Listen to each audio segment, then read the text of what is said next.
नमस्कार, आपका और आपके समस्त परिवार का मेरे चैनल में स्वागत है। परिवर्तनी एकादशी आज बुधवार है, 3 सितंबर है। आज परिवर्तनी एकादशी है, भाद्र मास की शुक्ल पक्ष की एकादशी तिथि। इस एकादशी तिथि में ये एकादशी को परिवर्तनी एकादशी इसलिए कहा जाता है कि इस दिन भगवान विष्णु ने योग निद्रा में करवट बदली थी। इसको डोल ग्यारस भी कहा जाता है। इसको जल झूलनी एकादशी भी कहा जाता है। भाद्र मास की शुक्ल पक्ष की एकादशी तिथि उदयास से लग रही है।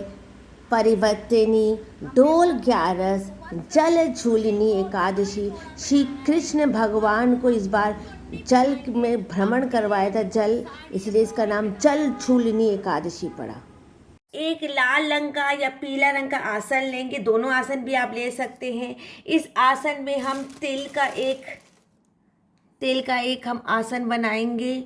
इसके ऊपर हम गणेश जी विराजमान करेंगे। आप ये पूजा अपने मंदिर में भी कर सकते हैं। गणेश जी को हम तिल छीटेंगे, उसके बाद गणेश जी को कंकु लगाएंगे।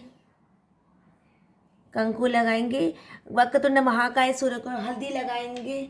सूर्यकोटि समप्रभ निर्विघ्नं कुरु देव सर्वकार्येषु सर्वदा। इस तरह हम गणेश जी की स्थापना करेंगे। परिवर्तनी की पूजा आरंभ करेंगे। एक पात्र में जल लेंगे, जल से पूरे चौकी की शुद्धिकरण करेंगे। पवित्र वासम वाई अभ्यम शुचि, चौकी की पूरी शुद्धिकरण करेंगे। फिर ये पुष्प भगवान के सामने रख देंगे।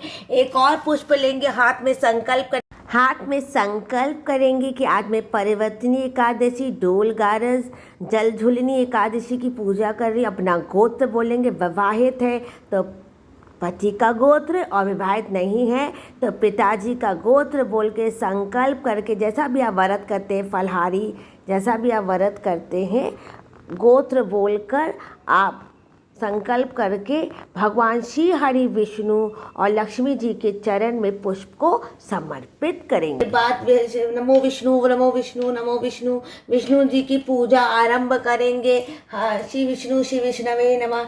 आप एकादशी के दिन गोपाल जी की भी पूजा कर सकते हैं, मंदिर में भी जाके पूजा कर सकते हैं। भगवान को चंदन लगाएंगे, श्री हरि चरण में भी चंदन लगाएंगे, मस्तक पे भी चंदन लगाएंगे, सारी भुजाओं भगवान के उसमें चंदन लगाएंगे। माता को भी हर गोपी चंदन अगर हो तो नहीं लगा सकते, लेकिन ये वाला चंदन आप लगा सकते हैं। माँ को चरण में भी चंदन लगाया जाता है। राधा कृष्ण की भी आज पूजा कर सकते हैं। चावल निषिद्ध होते हैं, चावल एकदम निषिद्ध होते। थोड़े से हम तिल चढ़ाएंगे, भगवान पे तिल चढ़ाएंगे। उसके बाद एक पुष्प रखेंगे सामने, माँ प्रभु विष्णु जी के चरण में पुष्प रखेंगे और लक्ष्मी जी के चरण में पुष्प रखेंगे। तुलसी चढ़ाएंगे, तुलसी जरूर चढ़ाई जाए। तुलसी चढ़ाएंगे भगवान को, चरण में तुलसी रखेंगे। और उसके बाद गणेश जी को भी हम पुष्प चढ़ाएंगे। गणेश जी को तुलसी नहीं चढ़ती, गणेश जी को भी हम एक पुष्प चढ़ाएंगे। भोग में हम भगवान को कोई फल चढ़ाएंगे। कोई फलहारी व्रत होता है, फलाहार खा के व्रत किया जाता है। आप सेंधा नमक खा के भी व्रत, जैसा व्रत आप करेंगे, जैसी पूजा आप एकादशी करेंगे वैसा ही संकल्प लीजिएगा। जैसी आपको पूजा करनी वैसा ही संकल्प लीजिएगा। अगर आपको भूखे रह के पूजा करनी है, मतलब आप फलाहार खा के, तो वैसा ही आप संकल्प लीजिएगा। और अगर आप फलाहार खा के कर रहे हैं तो वैसा ही संकल्प लेगा। लेकिन अगर आपसे एकादशी का व्रत नहीं होता कि पूरे दिन भूखा नहीं रहा जाता है, आपसे कोई आपकी स्वास्थ्य में दिक्कत है, तो कृपा करके सुबह आप सिर्फ कथा हाथ में संकल्प लेके कथा कर लीजिए और पूरे दिन स्वास्थ्य भोजन ही खाइए। जय श्री कृष्णा, राधे राधे। माँ को हम सिंदूर लगाएंगे, लक्ष्मी जी को माँ को सिंदूर लगाएंगे। एकादशी की पूजा गृहस्थ लोग की पूजा, और ये पूजा आपकी कामना पूरी करने के लिए, जितनी भी कामना आपके जीवन में है, व्यवहारिक जीवन में सुंदरता लाने के लिए एकादशी होती है। इस एकादशी में भगवान को मैंने उपवस्त्र में पीला जनोई पहनाया है। आप भगवान को कलावा भी पहना सकते हो और विष्णु जी और लक्ष्मी जी को आप एक ही कलावा पहना सकते हो। विष्णु जी और लक्ष्मी जी को एक कलावा पहना सकते हो। भोग में मैंने अनार लगा सकते हो। और उसके बाद हम एकादशी की कथा करेंगे। इस बार उसके बाद हम एकादशी की जो किताब है इसकी भी हम पूजा करेंगे। एकादशी की किताब को हमेशा पूजा करना चाहिए।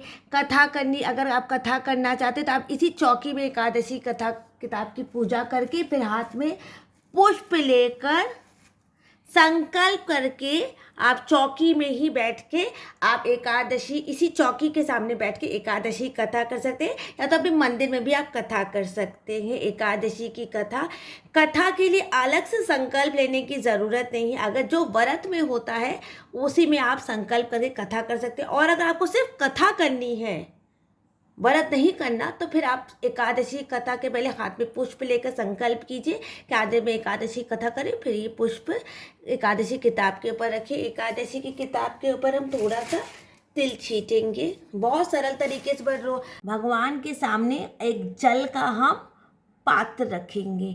जल हमेशा भगवान के साथ रखा जाता है। जल आपकी पूजा का साक्षी होता है। महीने में 2 बार एकादशी आती है, साल में 24 एकादशी आती है। बहुत सरल तरीके से पूजा कीजिए कि आपकी गृहस्थी के साथ निभ जाए। ऐसी इसलिए आप सरल तरीके से आप पूजा कीजिए। गणेश जी को भी हम जनेऊ जोड़ा पहनाएंगे। अब हम आरती करेंगे। ओम जय। मिट्टी के शुद्ध बर्तन में हम आरती करेंगे। मिट्टी के शुद्ध बर्तन में हम आरती करेंगे। ओम जय लक्ष्मी रमणा सत्यनारायण स्वामी जनपातक हरण रतन जड़ित सिंहासन अद्भुत छबिराजे नारद करत निरंतर घंटा धनि साजे प्रगट वयो कलिकालन तुझको दर्श दियो बूढ़ो ब्राह्मण बनकर कंतन महालत दुर्बल वील काष्ट चल किस पर दया करी चंद चूड़क राजा जिसकी विपदाई से मनोरथ पायो श्रद्धा तत्रीनी सोफल भोगे प्रभति सोफल पायो हरि जी फिर स्तुति कीनी बाल बार संग राजा मन में भक्ति करी मनवांचित वर्दीनो दीन दयाल रे। अब इस वीडियो को यहीं पर मैं एंड करती हूँ। कृपा करके मेरे चैनल को लाइक कर दे, सब्सक्राइब कर दे, और कोई त्रुटि हो गई है तो क्षमा कर दे। जय श्री कृष्णा, राधे राधे। और ऐसे बहुत सारे वीडियो देखने के लिए कृपा करके मेरे चैनल को सब्सक्राइब कर दे। जय श्री कृष्णा, राधे राधे।